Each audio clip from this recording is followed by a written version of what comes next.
So first off, before we do anything, Right. before anything else happens, I have to ask a question. Yeah. It's an important question. It's huge. Yeah. How would you spin this as a Thanksgiving movie? I think, we got to be thankful for family, right? Yeah. Mm-hmm. Found family. Thanksgiving is a big holiday. Not much. I don't know if it counts as a found family when it's just like two people who want to fuck and then... And his friends, and all of his friends. I guess they do. Yeah, okay. Two people who want to fuck and a bunch of caricatures. Yeah, and a bunch of questionable caricatures. One of them isn't even a question. It's just a bad idea. Welcome to Direct-to-Video VHS? VHS. Podcast where we pair movies like fine wine. Let me do something, because we haven't been doing it in maybe all year. Oh, yeah. I am your host, Tony Robusto. Yeah, and I am your host, Andy Reyes. It's like fucking weird not to introduce yourself at the top, and we stopped doing it. I really do think a part of it is like, we're two guys. Come on, like just take whatever two guys you like listening to, and you just pretend that we're them. It's always two guys. Yeah. Like it's okay. It's not always two guys, but it's like 70%. Like, come on. The podcasting industry is propped up by just two guys. It's a bubble propped up by two guys.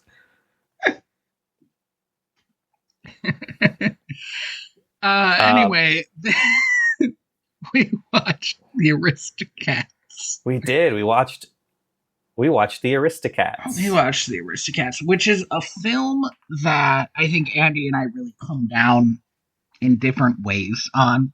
Mm-hmm. On different sides on. I would say I mostly dislike it. There are parts of it that I find charming. Mm-hmm. But there are some other parts that I just can't get past. Particularly, two of the characters are like, I hate them for very different reasons. Like, I just feel like they're bad at being characters. We'll talk about it when we get there. Yeah, I don't know what it is about this movie. I adore it. It is like it's just I like all of Disney's talking animal movies, but this was the one that like I had a VHS of at my house. And something about it, like the tone, the music, the pacing of it, and even the animation just like hits for me on all cylinders. But I also understand that these days, this is like kind of one of the least loved of the Disney movies. I mean, Andy, it killed the franchise. There was only ever one. There was only one. Well, which is genuinely a little weird, right? I mean, we said the same thing about like Robin Hood and The Great Mouse Detective. Okay, it is weird for The Great Mouse Detective. I don't know if it's weird for Robin Hood, but for Great Mouse Detective, there was a time when they were making sequels to all their talking animal movies, and they skipped over Aristocats and Great Mouse Detective. Right. Which does feel pointed somehow. Yeah, I mean, this movie has a lot of weird, like follow-ups. Like, obviously, like, so much of the cast in this movie are just in other talking animal movies. Mm-hmm. Like Phil Harris, who's O'Malley, the voice of Baloo, goes on to be the voice of Little John. Eva Gabor, who voices the Duchess, she comes back in The Rescuers. And one of the other actors in it, Pat Buttram, who plays Napoleon the Bloodhound. Like, this is the beginning of his like Disney career. I definitely recognized him, and I also recognized him as the least French character they could conceivably come up with. Yeah, they made the decision that apparently all farm animals are like, I don't even know how to describe it. I mean, he kind of sounds like a prospector, I guess. Like a wheezy prospector. The Wikipedia page has a wonderful description of his voice. Quote, sounding like a handful of gravel thrown in a mix master. That is evocative for Wikipedia. Right, I know. Citation needed. So this is like, you know, and then also like on top of that, you have a lot of other like notable Disney greats in this movie. Pretty much everyone Disney has ever worked with is in this movie in some way. Sterling Holloway, who was the Kaa, the snake in the Jungle Book. Thurl Ravenscroft, who was the voice of Tony the Tiger for a long time. Great name, by the way. Sounds like a Scooby-Doo villain. He looks like a Scooby-Doo villain. He looks like a Scooby-Doo villain. Sorry. All right, hold on. And he voices Tony the Tiger. Yeah. The nicest cartoon character. Oh my God, look at this guy. Dude, he just looks like that. He was also the voice of, I think, the Haunted Mansion and the Pirates of the Caribbean rides. So evil. He looks... Oh my God, I can't think of his name. He looks like Gomez. He looks like Gomez Adams. He looks like Vincent Price. Like, yeah, that guy. He does look like Vincent Price, yeah. If you know how either of those guys look, that's what he looks like. I forgot until the intro song hit me. I was like, oh, right, this movie takes place in France. Because it really doesn't feel like a French movie. Well, Disney is perennially bad at putting you in a different country. Right. Like 101 Dalmatians does not feel like London. No, but at least they got kind of the raininess. 101 Dalmatians feels more like London than this feels like France, right. I think. But like, you know what doesn't feel like Britain is I am doing an arrow pulling Robin Hood. I realized that one was on purpose, but it's still wacky. Right, that they would do that. A wild choice all around. So yeah, there's just music. There's like a sketch style that I enjoy, but I also it's like they put the sketches in the intro credits. This was part of so what they did is they took, because of the way the animation was done at the time, where they would like paint the cells like directly on top of they would do the sketches directly onto the cells and then paint over them, kind of in a semi-digital way. I guess it wasn't digital, but you know, it was part of the process. And so what they could do is before they painted the cells, they could just run those sketches through the reel and have like kind of like an animatic of all the animations. And so it looks like they took that and used that as the intro, and also the end credits. I think it evokes 101 Dalmatians, so it's probably because they're doing that same style or similar style. Correct. This whole era of Disney, right? Like, that's kind of what they were doing, was using that system. So starting with 101 Dalmatians, and I think into the Rescuers. And then Fox and the Hound, they had like a new style they were doing. So we have this opening scene where everybody is riding on a carriage. And it's a decent scene because it introduces us to all of the characters, at least at this point. So we have the Madam, what's her name? Madam Adelaide Bonfamille. Yes, she is not a character. She is essentially a little old lady with cats, and that's like all you really need to know about her. Yeah. We have Duchess, who is basically also not a character. I'll get back to her. Yeah. It's kind of my problem with her.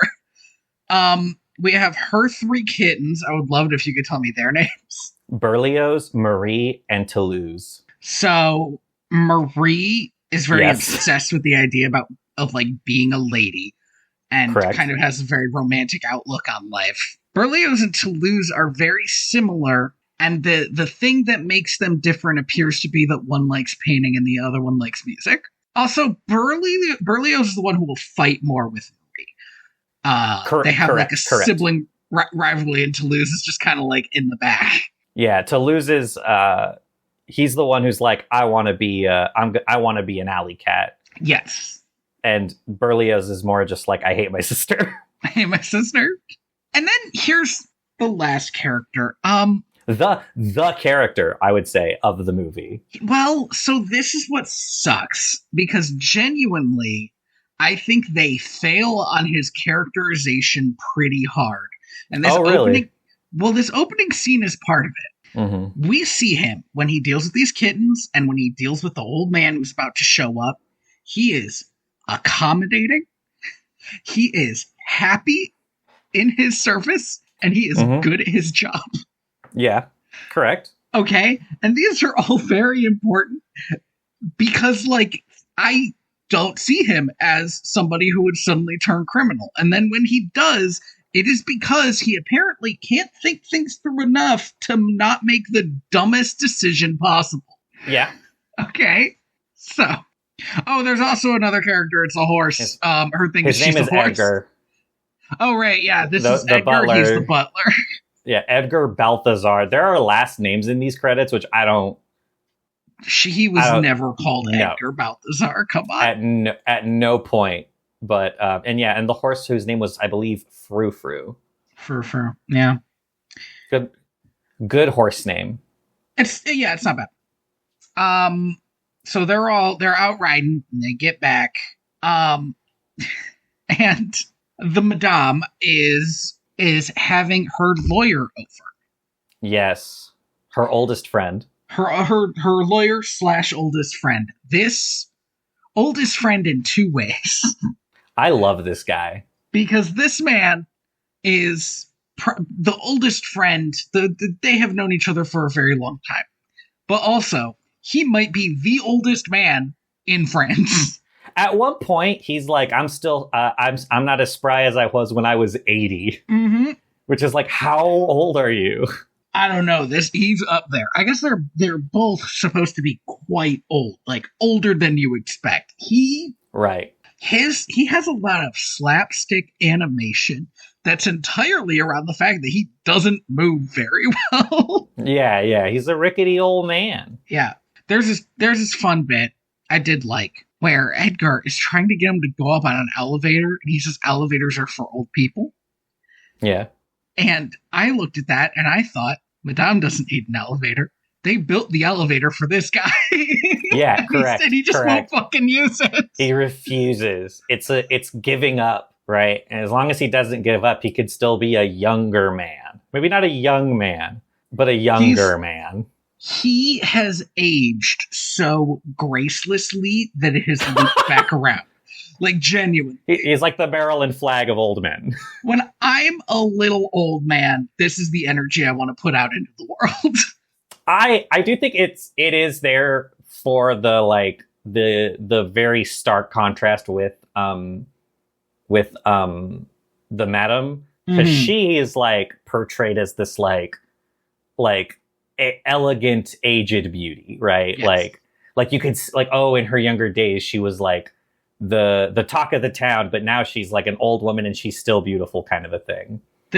She reminds me of the grandmother in Anastasia. She sort of has this like regality around her. Yeah. She feels like she could command a room. Now the thing is, she doesn't, because she does nothing in this movie. But it feels like she could. There's another. This movie is the sequel to another movie, right? In which she did that stuff. But yeah, I love this old man because he just sits down at the table and he's like, "Who are we suing today?" Yes. She's like, "I called you here for business." He's like, "Business? Who do you want me to sue?" Excellent. He also has like, I think somebody, I don't know if it was his character animator or just somebody on the animation team, just loved animating this guy. He has all these little animations around him that make him look great. He's got this bit where he has to knock his knees with his umbrella to sit down. Even the bit where he unscrews his pen and then screws the cap onto the other end, and it's just like very satisfying to look at.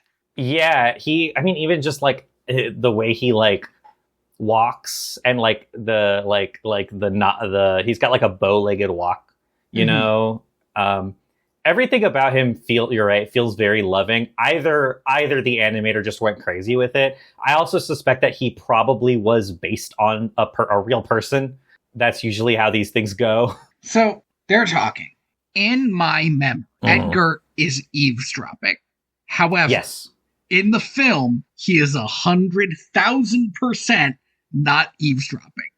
Edgar, and this is important, does not know or seem to care where her money is going until he hears it's going to him. He's not eavesdropping. He has it's like a call, like one of those, like, it's a tube that you yell into so your butler can hear you. Right. I don't know what you call it.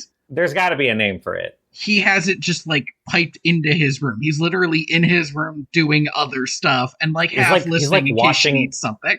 He's like washing his pants or something. Yeah, he's ironing, I think. He hears that he's gonna get that she's leaving him her money, and including bonds and houses, like everything.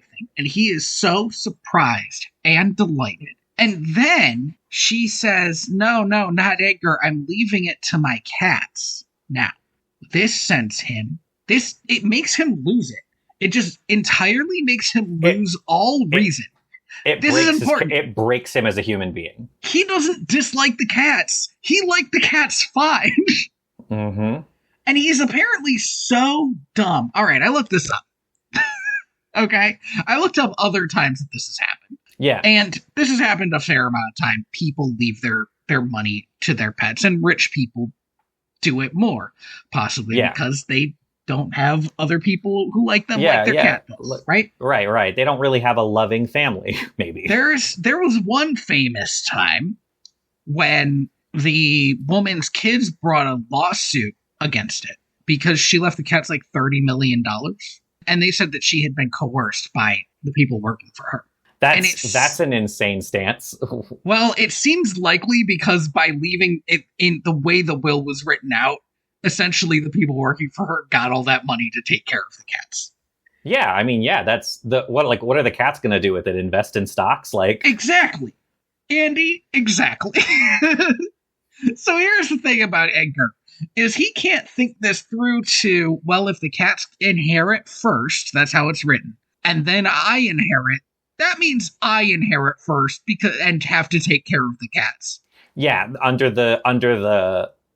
just a really strong legal like document that says I have to watch over these cats until they die. And all that means is that he has less stuff to do. He essentially gets to retire with cats. And so it seems so weird that this is his heel turn moment. It's like they didn't want anything that would be too dramatic.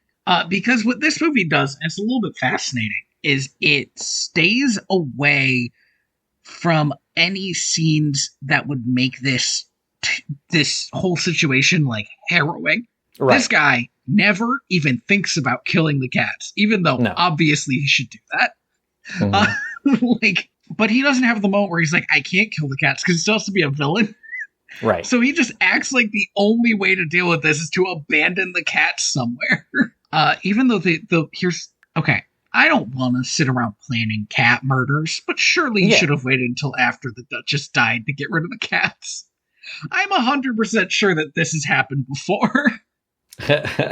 Oh, I bet. I bet. Absolutely. But, I mean, I get what you're saying, but I think it's just, I just don't think it matters, that his character just doesn't make any sense. Because at the end of the day, it's a movie about this, it's such an aristocratic, situation, such a, rich people being rich situation to, have these pampered cats who have their own butler. And it's and then the butler's evil. It's well, at that point, I'm already in the realm of fantasy. It's just, I guess... where butlers are evil.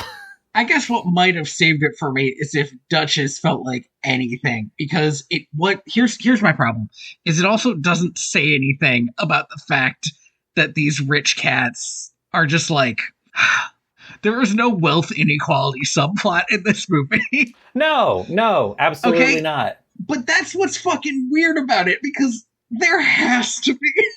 It's a story about wealth inequality. And they just ignore it. They just ignore that that's the main driving force. Yeah, I mean, I get what you're saying, and it's I just don't think I get what you're saying in that well, okay, so there is this old movie.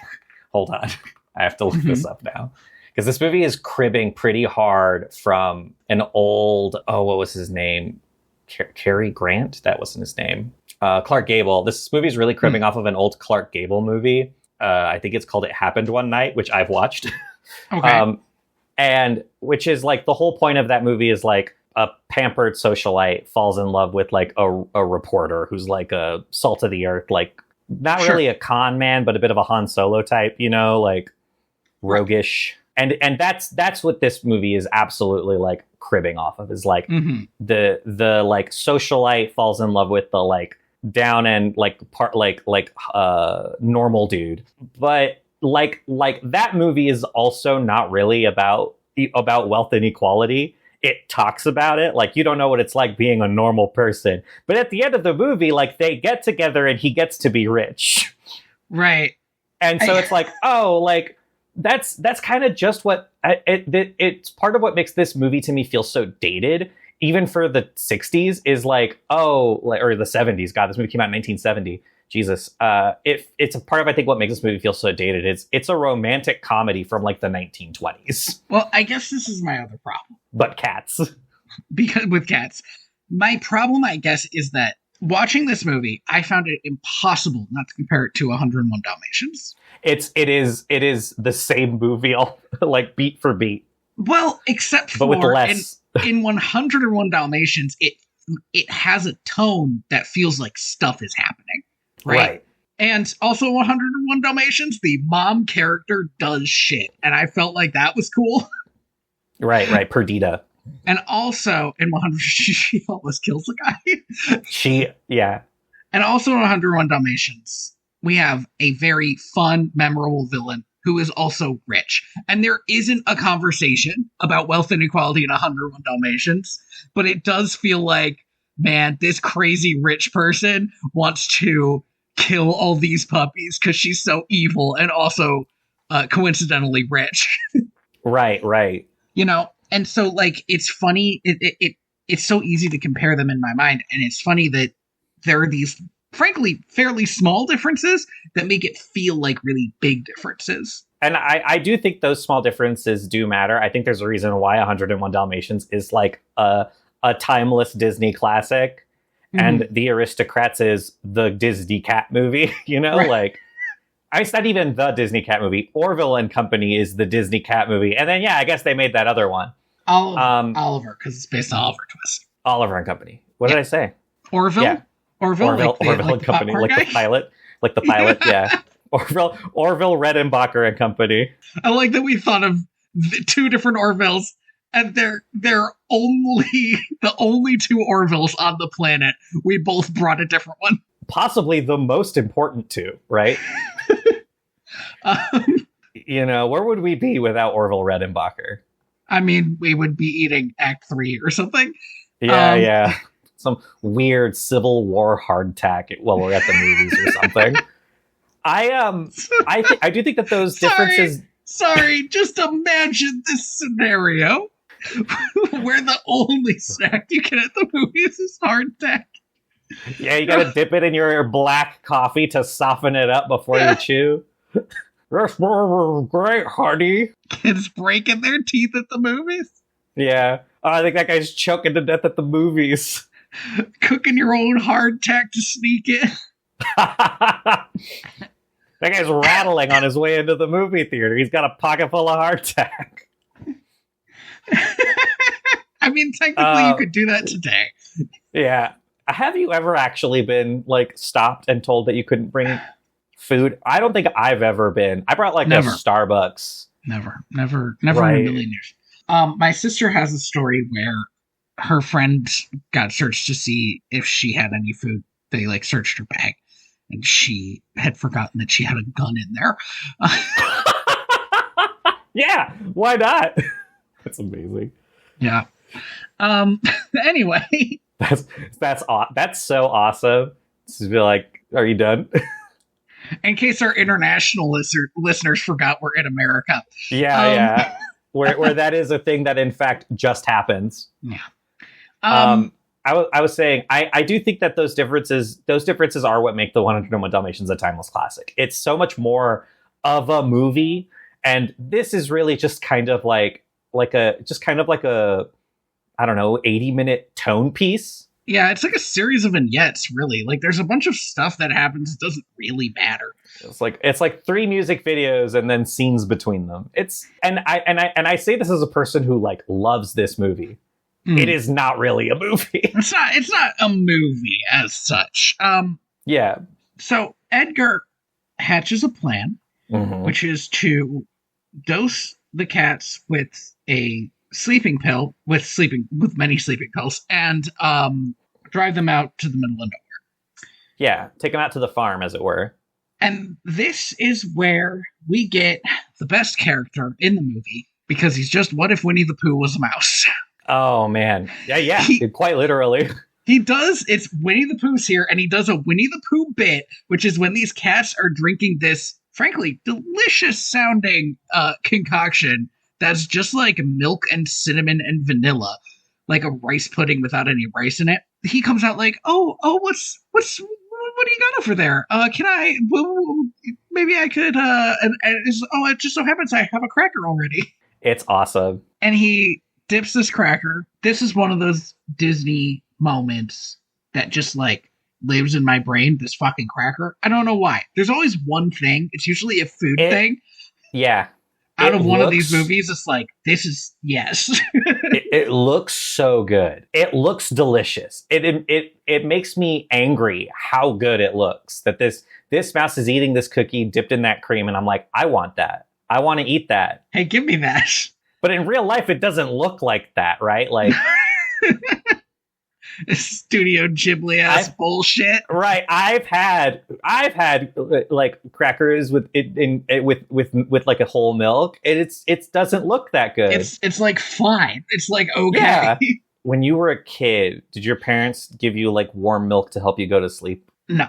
Okay, me neither. But the one of my friends was like, yeah. One of my friends was like, this is like my favorite thing, and so they put a little bit of vanilla in the milk and put the milk in the microwave. And we got to drink that, because, it was either that or alcohol. And I guess we were feeling particularly boring that evening. and I tried it and I was like, this is fine. I don't think it's worth the effort. I think a normal glass of cold milk would do the same thing. And they got so mad at me and I never really understood it. But now I understand. Like I mentioned rice pudding at the top and I just said it offhand and now I fucking want rice pudding.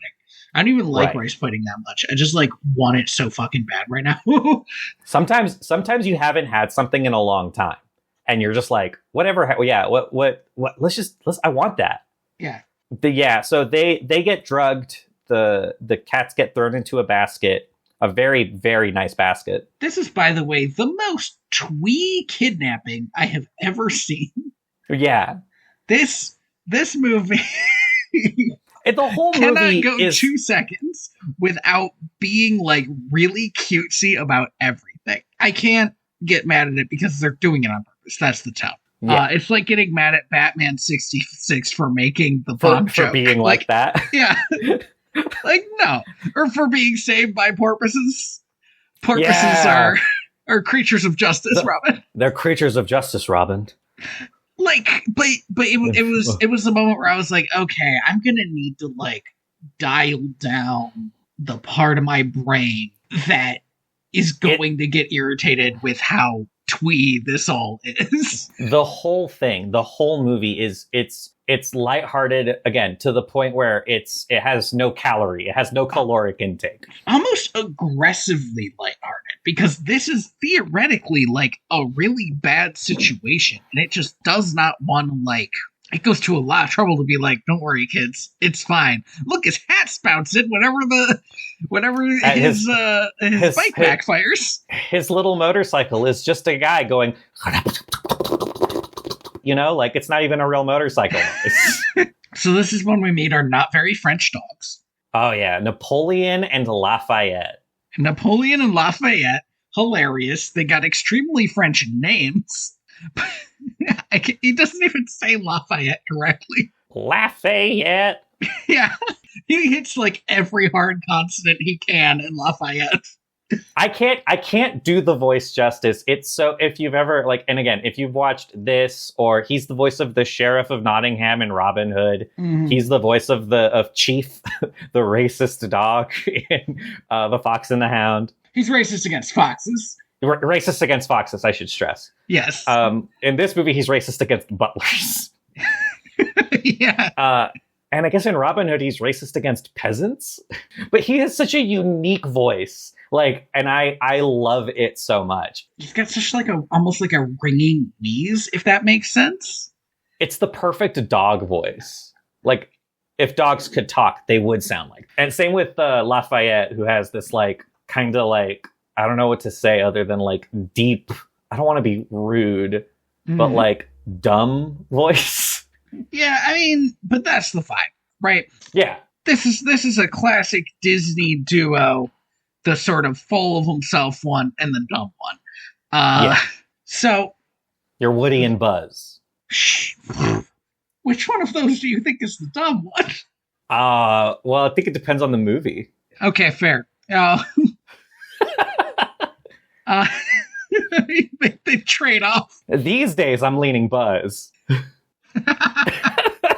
Sorry, I just remembered that great bit in the fourth movie. A movie which has no right to be fucking good. It's crazy. Where Buzz is told to listen to the voice inside of him, and so he keeps pressing his own button to see what that voice thinks he should do. Yeah. And it's like, it works, so he's like secretly wise. Can you believe that there's a Toy Story 5 coming out? I absolutely can, Andy, because they fucked up. I don't remember which Pixar was it. It might have been Elemental. They released a real nothing of a movie, and then they panicked and were like, we guess we're doing another Toy Story. And here's the thing, right? I've said this every time. There's no way it's going to be good. I've said this consistently since Toy Story 3. It's like gonna be good is the upsetting thing. This is gonna be a perfectly good movie that will ruin the ending of the last movie, but you'll also be like, yeah. Well, I'm glad I got to see this one. The same way every movie they made had. So these dogs attack Edgar and he drops the kittens. They take a bunch of his stuff, but he gets away. Fine. Mm-hmm. He's out of there. The Madame is psychic, I guess, because she wakes up having had a terrible dream where the cats were gone. It turns out the cats are gone. So, I don't know. Do you think we could have gotten her to see other things? Oh, like give her The Shining? Yeah. I don't know. All I have to say about this scene is that the way that they animated her, like, getting up out of bed is so like tender and romantic. It's very I don't know, it's very odd. I'm not saying it's bad, it works for the scene, but there was a lot of care put into her hair and like. Yes, it was also the one scene where I felt like this is the scene where they will acknowledge that there are emotional stakes in this movie. It's like this scene is somebody genuinely very distressed about what is happening. Mm-hmm. And not like, oh, what if something happens? What I'm worried about this is like, no, this sucks for her right now. Yeah. And it's the only time because immediately we'll be like, everything's fine. Everything's fine. Everything's fine. So the Duchess and the three kits realize that they've been kidnapped, and they're like, well, I guess something good's gonna have to happen because everything's so bad. I'm just gonna say it now. I think. Yeah, I think this is the perfect time. Well, because I have made a little reference to disliking Duchess, and there's this very basic reason. It's that Duchess never makes a plan, or in any action scene does anything, or does anything essentially the whole time except for either tell off her children or tell them not to be worried. And so she's just not like a character. I mean, she also her and her romantic interests do some eye stuff at each other, but like really all she's is like mildly worried about stuff or totally down for what's happening, and she doesn't seem to have any inner workings other than that. It means that I tend to quite like the O'Malley, who's about to show up and it's because he's like got a lock on fucking everything. And he even has like a little the smallest possible character arc a character can have. It's instantaneous. It's genuinely it's real Han Solo. You think he's an asshole, but he's got a heart of gold thing. Yeah. Because here's O'Malley. He sings a song about himself, like I love he's this song. a cat in Cats. And say his full Christian name. This man's not a Christian. Continue. Abraham DeLacy, Giuseppe Casey, Thomas O'Malley. And he ends that with O'Malley the Alley Cat. I like the idea that he picked his own last name so that it could rhyme. Right. So he sees this hot piece of tail and just continues singing in a flirty way. He's like sprinkling flowers on her. Yep. And then he starts laying on the dosh. Like, he's like, your fur is amazing. Your eyes are like sapphires. Mm-hmm. And then this might be my favorite animation moment in the film. Because when the three kids show up, O'Malley's sort of like genuine smile becomes a rictus grin. Yeah. It turns from like, oh yeah, I'm really laying on thick with this lady to, oh my god, there are three children. Yeah. This is more responsibility than I thought I was signing up for. Right. A couple of things about O'Malley, who is the hero figure of the film.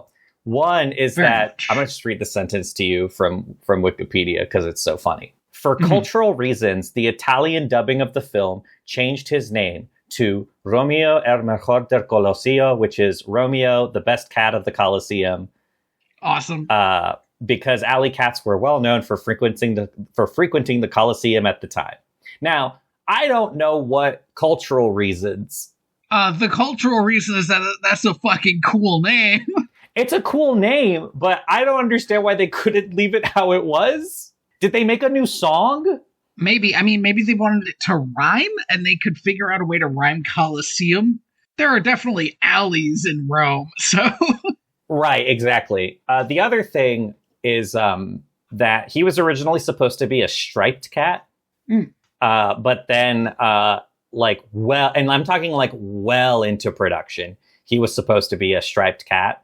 But they changed him to a plain orange cat because Wolfgang Reitherman, who was the director, was like, listen, we just got off the Jungle Book and I'll be damned if I'm animating more tiger stripes.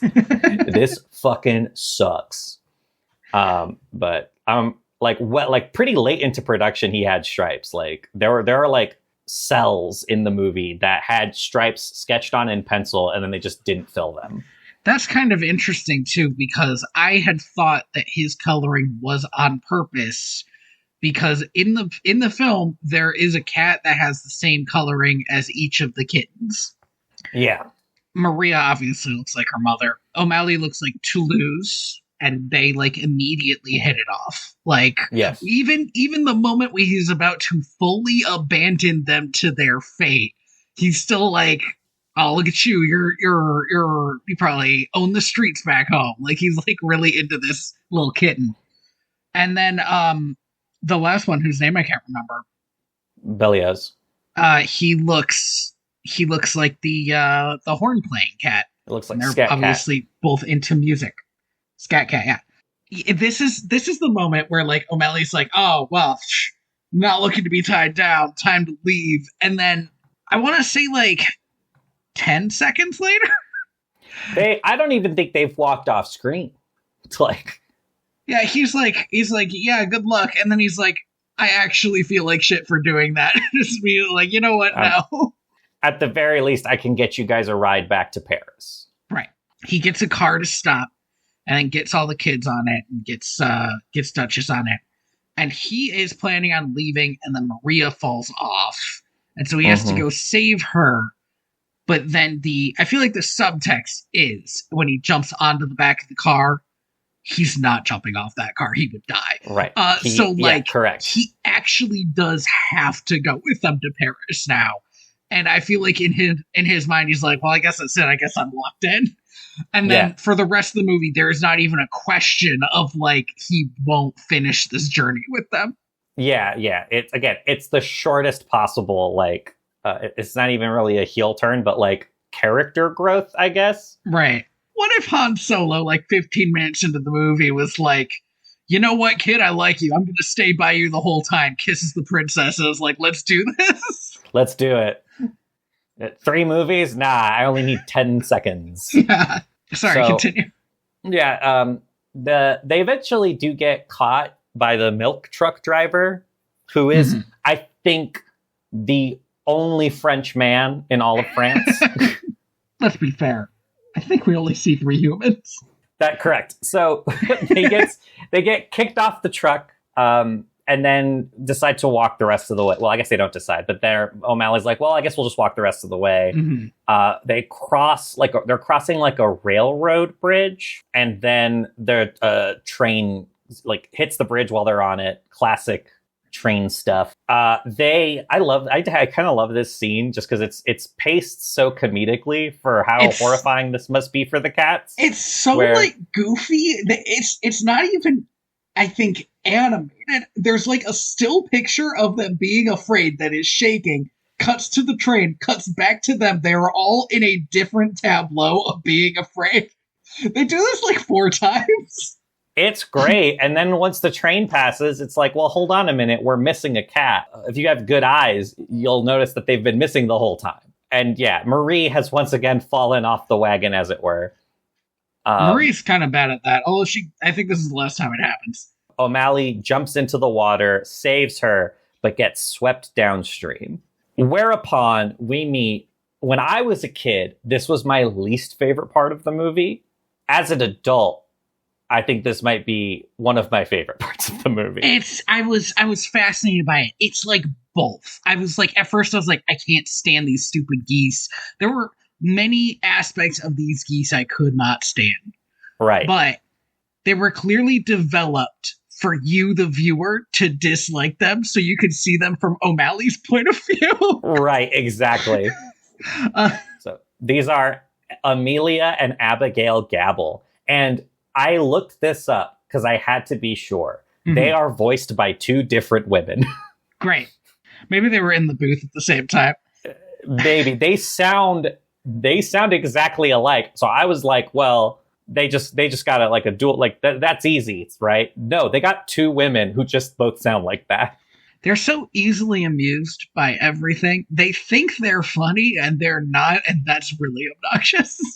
It's the kind of, I have watched enough British television to know what they're going for here, but it's just kind of odd for it to happen here. So they find O'Malley struggling to get to shore, and they think, oh, this cat's trying to swim. We should help him. And he almost dies. I love what one of them says. Don't worry. Just put in the effort. Don't worry about form. That will come later. That will come later. They're like, you're doing great. Don't worry about form. But they end up saving his life eventually. After they almost take it. Yeah, they almost take his life, and then they save his life. And they reunite him with Duchess and the kittens. And this interaction is like the most, like, I don't even know how to describe it. But like, I've had my parents do this, where one of my parents clearly hates somebody and the other one is like, be nice. I don't think I've ever done that. It's one of my issues with Duchess that O'Malley almost died and is pretty upset about it. And these geese are also at one point, they're ragging on him. Like super mean. And she's just like, oh no, you don't understand. And it's like, can you get like a little bit offended? Like, can you? No, she can't. That's not becoming of a lady. Yeah, it's just that sucks. She also one of the only times she ever tells off her children is when they're literally acting like kittens. I was like, what are you doing? They're like, you wouldn't fight. That's not ladylike. It's like, it's fucking cat-like. What? Yeah. The geese just start ragging on him at one point. They do. They find out that they're not married. Yeah. And just assume he is taking advantage of this woman and are like, look at his eyes, they're too close together. Clearly, his crooked grin. His crooked grin.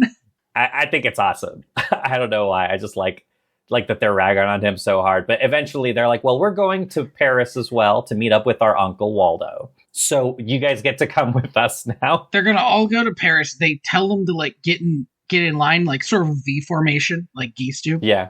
And they like waddle. And here's what got me is when the little kid was like, do we have to walk like this? And his mom was like, yes, think goose. And I was like, fucking why? This part was, Andy, unforgivably tweet, because this was a child asking if he had to walk like a fucking asshole all the way to Paris. And he sure did. And his mom's like, yeah. What I love is that in the end shot of this scene, her and O'Malley are just walking normal. Especially O'Malley. He's not lifting his legs any more than he has to. No fucking way. So she has all the kids like walking around in that gate, and she's just like, well, they have it. And it doesn't feel like, because O'Malley will do a lot of stuff that feels like good parenting tricks, which is like essentially telling a sort of lie that children will believe for 5 minutes so that they will like be entertained. Right. And that feels like that's what this is supposed to be, but it doesn't come across as that. Like, oh yes, you have to walk like this. So like they're like playing a little game or something. It just doesn't feel like, it doesn't have the charm of when he has them cast a spell to make the milk appear, for instance. Right. Yeah. No, I get that. Again, it's just he has all the writing, right? Yeah, like 100%. And what Duchess has is the voice of Ava Gabor. And that's it. That's all we need, I guess. It's the same problem that we have with Bianca and the Rescuers, right? Yes. Although at least Bianca gets to occasionally be a halfway decent spy. Like, yes. I'd say halfway decent, because my problem with the Rescuers was that Bernard was too good at his fucking job. He just got it. But you're right. See, it's actually almost the exact same problem. Except if you replace Han Solo with the main character from the Lego movie. Oh God, don't do that to O'Malley, but yes. No, but that's what I mean. It's like it's Bernard is the main character from the Lego movie. Oh, I see. Yeah, O'Malley is Han Solo. Just kind of ineffectual, kind of nice guy. Yes. So they get to Paris. This is, Andy, the part that shocked me most was that the end of the goose scene means that they're immediately in Paris. Yeah, they're just in Paris now. We meet Uncle Waldo, who has had a rough night. Yeah. Or possibly the best night of his life. I'm not sure. This was a good bit where I wish I enjoyed these geese characters more, because the setup of Uncle Waldo is so good. Because it kicks ass. The chef is chasing him out of the kitchen. So, after he had apparently poured a bunch of white wine into this goose made such a fucking deal that he was like, I'm not even doing it. I'm not even cooking the goose. Get out. That's just one course that we were advertising. Just doesn't get to happen tonight. Yes. It's not worth it for this guy. And he's right. Uncle Waldo is a lot. Well, I mean, he's very drunk. You have to imagine he's probably like this all the time. Yes. That is to say, drunk. I think he's drunk a lot, but I will say this time it seems pretty forgivable, because he definitely was forced to drink all that. Yeah. And these, it's so fucking weird. These geese, I kind of expected them to be a little bit scandalized. They think everything's hilarious. Yeah. They're just like, oh, Uncle Waldo at it again. Like, okay, I guess. I guess we're going. Going where? I don't know. Exit 3 geese. Yeah, they just leave, and then they're out of the movie until the end. O'Malley does say that he likes Uncle Waldo, which, I don't know, I kind of enjoyed that he's like, you know what? Of the 3 geese, that one's my guy. I get that guy. Yeah. So we're getting to the scene that looms large over the rest of the movie. It's the best part of the movie. It's the part that everyone remembers. Well, so that's the thing. It is the part that everyone remembers. It's essentially like Under the Sea, right? Or Hakuna Matata. It's like the big... Really? Under the Sea? That's that... Under the Sea is the big song from that. I do genuinely think it's the worst song in that movie, but it's like the showstopper song. I guess. Right? I don't make the fucking rules, man. When you play Kingdom Hearts, Under the Sea is the song that is for some reason always playing when you go to Atlantica. Okay, well, I just don't know if that necessarily ties into the larger pop cultural consciousness in the same way, but sure. If you're a kid, Under the Sea is your favorite song from that movie. That's fair. Genuinely, I do think that's true. It's because it's the big song. Personally, I think every other song from that movie is better than Under the Sea. Which is not a knock against it exactly. It's just like... Yeah, but yeah, this is the big song from the movie. This is the song from this movie. It is Be a Man. It is very good, but also it's very racist. It's like if the We Are Siamese song from Lady and Tramp was like a fucking bop and you couldn't skip it. You're like, I can't though. My big note for this scene is Tigger, why? No, it's crazy that it's Tigger, right? Like crazy that it's fucking and Tigger. he's just doing the Tigger voice. It's so Tigger, but like putting R's where the L should be. Yeah. Like it really is wild. It's such a wild choice. I feel like all the other racism in this music scene is like, I would say, playful and fine. There's a lot of caricature stuff that's easily ignorable. This cat with the big buck teeth who gets his R's and L's wrong and is also somehow Tigger is like not good. He sticks out like a sore thumb and it sucks. It really, like, even as a kid, I was like, I love this scene, love this song. I don't love that part. When he puts the symbol on his head, rough. When he plays the piano with chopsticks and says some wild ass shit, the most rough. Racist shit. Yeah, I was just like bananas. And the thing is it's right in the middle of like a good scene and a good song. Like legitimately, Andy, I was bored for the first half of this movie. And I felt like the second half of this movie really picked it up. And I was like, oh, okay. Oh, yeah. Yeah. Oh, yeah. Just, it slaps you across the face. It really does. It's so much worse than you remember it being. So they meet the Alley Cats, which is Scat Cat, voiced by the absolutely honorable Scatman Carruthers. Who, like, you've seen him in something if you've watched old movies, but he's most notably I don't know how else to say it, but he's in The Shining as Dick Halloran, the magical black man. Like, if you know him from anything, you know him from that. But he's been in a million things. He's amazing. Has a very interesting life. Does a great job as Scat Cat. Scat Cat's a fun character. He's great. And then you have the part that surprised me most about Scat Cat is when they all leave and O'Malley's like, yeah, they're a wild group, but they'll be at your back. He's like, they'll have your back at any time. And I was like, they will? That's what we're establishing? And it turns out, they will. Yeah, they're ride or die. They are 100% ride or die. And they're specifically ride or die for O'Malley, as we find out later. Mm-hmm. The kids spend the night in this like abandoned house after just absolutely killer and also racist music scene. And also they can't stress the like coloring during this musical sequence. Also very good. It's a little bit frenetic. I think I remember it like almost upsetting me as a kid because it's just like a lot. So overstimulating. And it's a little Dumbo. It is a little bit Dumbo. There's this great bit at the end, though. I will always love the bit where they're all dancing on the piano, and the piano crashes through the floor, crashes through the next floor, keeps going until they are on the ground and taking it to the streets. And they walk out of the building, and they're still going. It's awesome.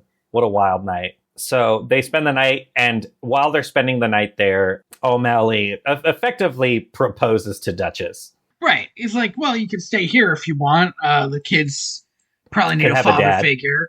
And she's like, that'd be great. Definitely not gonna, though. Like, gotta get back to Madame. And it's like, okay, here's the thing, is you can see the ending of this movie coming a million miles away. Right. And not only because I've also seen, like, Lady and the Tramp and, you know, every other movie that's done something like this. Like, there's no way he doesn't go to live with them. He doesn't even say that he can't or something like, no, I'm an alley cat. I would never. It's just, again, the movie it's playing in such short hands. Like, here's the thing about Lady and the Tramp, is it does the work, right? Mm-hmm. Like, it does the work to, like, introduce to you the fact that these two animals' lives are a little too different, and maybe it's not possible to reconcile that afterwards. This movie's just like, well, you know what kind of character O'Malley is. You know how they are. You get it. And it's like, you know what? Yeah, this movie has a 79-minute runtime. Fill in the gaps. We're spending 10 of those minutes on one of the most killer jazz renditions Disney has ever created. What more do you want from us? Come on. I genuinely feel like we wasted a lot of time with the geese, though, if I'm being honest. Oh, no, yeah. This movie could have been a whole 10 minutes shorter, but, you know. We haven't been talking, because it's not that important, but we haven't been talking about what Edgar has been doing. I will say, this scene that we're about to talk about was put in the movie, like, after it was done, basically. So this was, like, the last scene that was animated in the film, because as they were animating it out, and they were because the way movie animation works, right, is you're animating it, and then as you finish scenes, you bring the voice actors in to, like, do the voice acting, and then you play the voice acting as you finish animating the scene, right, so that you can use it as a reference. Right. So you can animate the faces correctly, stuff like that. The animators loved Napoleon and Lafayette's performance so much. They were like, we got to put in another scene for these guys. These Disney at the time was so horny for exactly this character. And also, I feel like this is a thing Disney used to do, and I don't think it was good, but like it clearly fucks up your production when you just bring Robin Williams in and you're like, no, just do whatever you want and we'll animate to you, right? Like, it clearly isn't a good idea. That's not the best way to do it. It's not the best way to do it, but I love that every once in a while in Disney, up until very recently, like, an actor would come in and would just be so good that the animators were like, well, we have to put them in the movie more. Right. But you can't do that anymore. And I would argue you couldn't do it then. But it has kind of like a looser vibe. This was once again at the time when Disney was like, Disney was Disney. Disney was a big deal, but Disney was also constantly on the brink of bankruptcy. And yeah, Walt had just died. Like, right. That's the kind of Disney we're talking about. And there's something about the, like, less polished, more free-form version that lets you just put in a whole other scene. So, we haven't been talking about Edgar. Just very briefly, I want to mention that another character who was surprisingly ride or die is the mouse, voiced by Winnie the Pooh. Who, when he learned that the cats were missing, he goes to search Paris, which is more than literally anyone else does. Well, the Madame, at one point, they mentioned that they put out a police. She apparently called the police, and they think it was a catnapper, which is fascinating, but okay. I gotta say, this is the most, like, we're just saying whatever we have to say to get her off our case, because they're like, oh, it was such an impressive catnapping, too. Right. We might not be able to catch this guy. Edgar brags about it to the horse, and the horse is not into this. And Winnie the Pooh also is not into it. And Edgar realizes he's got to go get his stuff back, because that will lead them to him, which I don't think so. But okay, I don't think they're looking, man. Like, yeah, they clearly don't give a shit. And it looks like it's going to be a big plot point that the mouse is going to follow him. It's not. The mouse immediately falls off the bike. This whole scene, the mouse bouncing inside of the broken taillight is so good. Mm-hmm. Again, just one of those, like, it's animated so well you can, like, feel it in your gut. Do you know what? I don't know if this necessarily would have made this movie better, but it would have made me enjoy it more. Is if a Columbo-esque detective had showed up and was like, so, what happened to your bike? When'd your bike get all banged up, Mr. Edgar? You got a lot of dog fur on here. You a dog man, Mr. Edgar, Mr. Balthazar? I just, she's my wife. She cares about these things. My wife. A big cat lover, my wife. Doesn't like it when there's dogs around. A big cat lover? So she tells me. That makes sense. Yeah. I mean, this is if they had tightened up this character a little bit more, they could have made this character like, what was that movie called? It was written by the guy who wrote Knives Out. It's about two con men who pretend to be like life coaches or something for this like isolated rich woman, but then like a whole bunch of stuff happens. It's fantastic. It's genuinely really good. Just Ryan Johnson, the Brothers Bloom. The Brothers Bloom. I haven't seen. It's the movie he did before Looper, which is a time. But I think it's. I don't know if it's worth watching today. I remember really enjoying it at the time. But it's just about two con men who do basically like trick a wealthy heiress into like hanging out with them to like try to scam her out of her money. And like Edgar could have been one of those, right? Like, I'm doing the long con so that when this woman dies, I can get her to sign her stuff to me. It's legitimately what I remembered him being, but he's just not. He's just like a guy. He's just a guy who's kind of an idiot. Who waited God knows how long and is not willing to wait a second longer to have just a really nice retirement. But that's the thing, is he's willing. This is the thing that really breaks Edgar for me. He is willing to wait. He's willing to wait for her to die. But he was not willing to wait until the cats died or for him to kill the cats. Clearly, she is like gonna live forever if this fucking friend of hers is any indication. That's fair. So Edgar does have this whole ass other scene where he goes back to these dogs. And he's got to steal all of his stuff back. There is an amazing moment. So in the first scene when this happens, the Napoleon starts listening to the motorcycle, and he's like, "Oh man, it's a 4-cylinder. It's got a passenger seat attached to it. It's got like something wrong with it, like one of the cylinders is jammed or something like that." And in this scene, he's like, "Oh, interesting. Somebody's walking around in Oxford shoes, pure, like genuine leather, hand stitched." And I could not stand. By the way, I hated this constant squeak they put over this scene. Oh, it sounds awful. And Lafayette's like, "Oh, well, what color are they, Napoleon?" Yeah, and he's like, "Well, they're black." And then he hits someone. I was like, "How would I know that?" Good. But the funny thing is, he got it right first, like offhand. Just the idea of like I can hear the color of those shoes is so good to me. What a good bloodhound. Edgar gets his stuff back. They have another fun little chase scene. That's good. He rides away on a haystack. Oh yeah, he does. So they get back to the house. But the cat door is locked, which is absurd, weird. But okay. How do you lock a cat door? Like, oh, they usually have like just like a push lock, just like a bathroom door would. Yeah, you're right. That's a stupid question. Here's a more interesting thing. Why have a cat door at all? These are not outdoor cats. These aren't the kind of cats that you let leave the house, like unattended.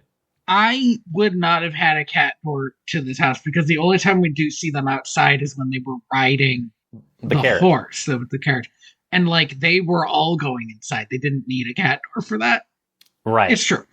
So it's like a bespoke cat door too. It has like engraving on it and stuff. Well, she's rich. So the cat door's locked. They can't get in. They start meowing. Edgar hears them. Little Winnie the Pooh mouse hears him too, and he's like, "No, go away!" Doesn't work. Edgar gets them all in a sack, throws the sack in a big trunk, He throws them in an oven first. Oh yeah, he does throw them in an oven, which is again, one of my issues with this movie is that he does not want to kill these cats. He throws them in the oven. There is no malice in this. He just needs them out of the way. So that when the madam comes downstairs to like look for them, he can be like, "Oh, I guess they're not here, madam." Yes. The old Winnie the Pooh goes to get O'Malley, and then O'Malley sends him to go get the alley cats, which like fucking you asshole. All right, I know. He's such a little guy. A commanding presence, though, this little guy. Mm-hmm. He's about to get gutted by these alley cats. The last thing he does is curses O'Malley's name. Beautiful. And then they're like, oh shit, we're ride or die for that guy. Let's go, buddies. So good. So yeah, they're thrown in a box going to Timbuktu, which is either a really good idea, in which case you should have done it first, or a really bad idea because surely somebody's going to check this box at some point. Right. Well, you know, the post back then, right? It's like you could send babies places. Yeah. Send right. a baby in the mail. But yeah. Yeah, but I mean, across country lines, I don't know. Yeah, well, I mean, from France to Mali is not that far. It's like closer than New York to LA, probably. I just don't know if live animals is smuggling. Ooh, that's like fair. Like that's my issue. Like, if you were to mail a cat and not declare it was a cat, is that like a capital P problem? Like, mm-hmm. And they just send the cats back. They just send the cats back. Well, you're not allowed to do that. So there's this like big old fight scene. So I hadn't remembered how this movie ended. I remembered very specific. I could remember this scene as I was watching it. Like, I remember seeing it as a kid. But I didn't remember how the movie ended. And I was like, you know, the only witnesses to any crimes are animals. How the hell did they get rid of Edgar? Yeah, well... And now I know. This is objectively human smuggling. Yes. It's also like... Okay. Edgar was always a bad villain. Bad at being a villain. But he's also a bad villain in that he's not that evil. No. A real low-tier evil is Edgar. And so I have a question. Oh. Is his fate earned when he is dropped into a trunk and mailed to Timbuktu? Is this earned? And I would posit, not if he starved to death. Oh, no. If he starved to death, we're running into problems. But if he just gets to Timbuktu, I think he's fine. Perhaps. He gets another job. So yeah, like he can buttle for anybody. I'm sorry, I'm going to the Disney Wiki to see what they have to say about Edgar. See if he died. To see if he's considered evil. Status is unknown. What is he? Dislikes losing the fortune to the cats. Sure. Dogs. There are no dogs. Disney Wiki. I think he dislikes cats. I think he dislikes dogs. Oh, he dislikes dogs. That's fair. Okay. Is he evil? They don't have him listed as evil. I would give him maybe lawful evil. Maybe even lawful neutral. Like, he's not very good. No. I would. Yeah. I mean, okay, he is breaking the law, but so that he can follow another law. So I don't know. Right. Exactly. They don't list him as evil. Odd. But they do list him as being in a Disney villain's attraction. Fascinating.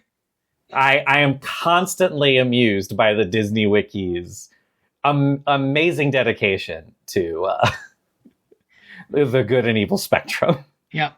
The next scene, the wrap-up scene, is objectively funny.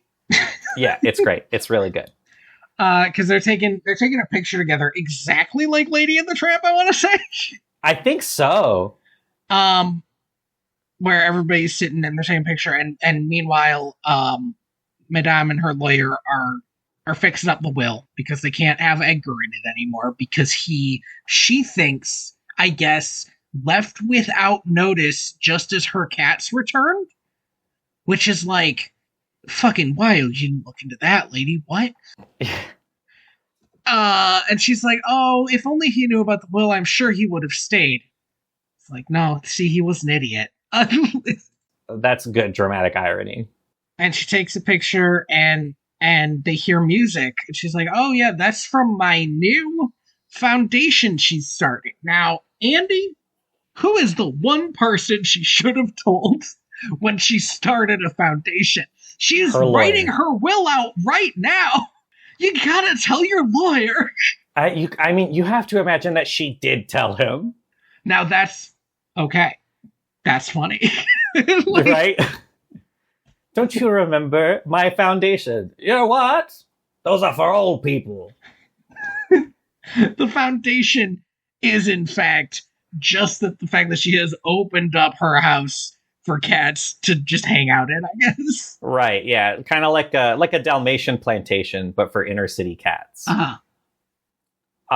I recently got to go, I was in San Antonio recently, and I got to go to the McKay, which is an art museum.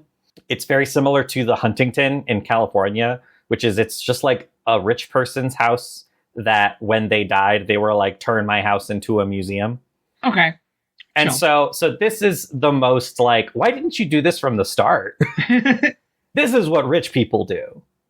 It seems like she didn't even think about all the stray cats in Paris until maybe 12 of them showed up in her barn one day. And she was like, I have an idea. Yeah.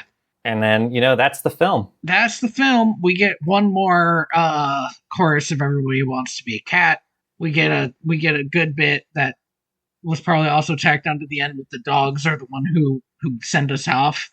Which is a little weird because they're not the main characters in the movie. And and it's done. That was Aristocats. Yeah, it goes down smooth, like a cup of soda. A can of soda. The biggest sin in Aristocats is so obvious it's barely worth talking about. It's that the most memorable part of the movie is also crazy, like off-putting to watch. Like, it feels bad to watch this part of the movie that's also objectively very good. But the rest of the movie, I would say, is fine. Yeah. It's a bit too twee for me. It's a bit too unassuming. I don't know. It's just... Yeah. It's a movie that is all levity. And, like, that's... Like, I don't necessarily think that's, like, everybody's cup of tea. But it's... I think as a movie that is, like, all candy, no grit, I think it's rather entertaining. But it is not per se a movie. And that's not a judgment. Like, if you can't get over that, it's good to not like it. I think this would be an all right movie to have on in the background. Like at the dentist. Yeah. Like a dentist movie. Like a dentist like this in Finding Nemo. Oh, except Finding Nemo is such a good movie. Finding Nemo is really good. I have not seen it since it came out on DVD. Just before we go, I want to show you some really early piece of concept art for this movie. Mm-hmm. Just to like let you know of the alternate future we could have had. I like how poofy she is. Right? They made them absolute. This looks like almost Dr. Seuss-esque. Yeah, it's Seuss-ian, definitely. Does O'Malley have one eye? No, he's winking at her. Okay. My thing also would have been good. There are lots of cats with one eye. That's true. Thank you for listening to Direct to Video. VHS. I have been your host, Tony Robusto.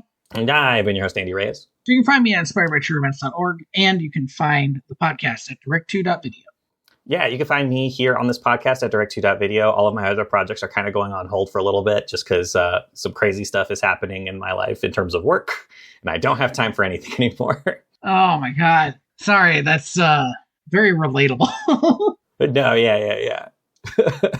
I don't have time for anything anymore. I would literally not talk to any of my friends if I didn't start a podcast with one of them. I mean, yeah, same though. But you can also find us on YouTube. We post clips there. Mm-hmm. And a big thank you to Scott Buckley for Homeward. Yeah, we're not going to put a Thanksgiving-themed one up. What would it be? Jingle bells? No, thank you. Yeah. We Three Kings. Good King Wenceslas. King Wenceslas, yeah. Big one. And next time, for our Christmas episode, we are going to watch Emmett Otter's Jug Band Christmas. Maybe this one will actually come out on Christmas. I mean, I'm good at the Christmas episodes because we tend to give ourselves a little bit of time with it. That's true. Emmett Otter's Jug Band Christmas. It's our normal episodes that go a little bit wild. This one might come out on Thanksgiving if I'm feeling up for it. Oh, don't do that to yourself if you don't have to. We'll see. I am the ghost of John Smith. And I'm Abraham DeLacy, Giuseppe Casey, Thomas O'Malley the alley cat. Yeah. That took so much of my, I'm embarrassed. I'm feeling embarrassment right now, having done it. That's the one that gets you. Yeah.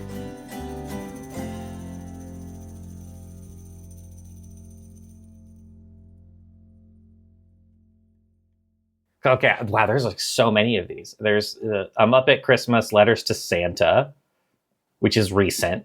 Mm-hmm.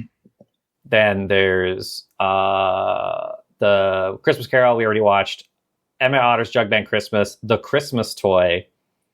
The Christmas Toy is a very weird, very good movie. It's essentially Toy Story. Uh-huh. There's The Tale of the Bunny Picnic, which I don't know what that is. Andy, what I mean by it's essentially Toy Story is that part of the plot is that it's Christmas and the kids are going to get a bunch of new toys, and one of the toys is a crazy space-themed toy who thinks it's real. No. Yeah. This is 20 years before Toy Story. What the hell? Yeah. They can't keep getting away with this.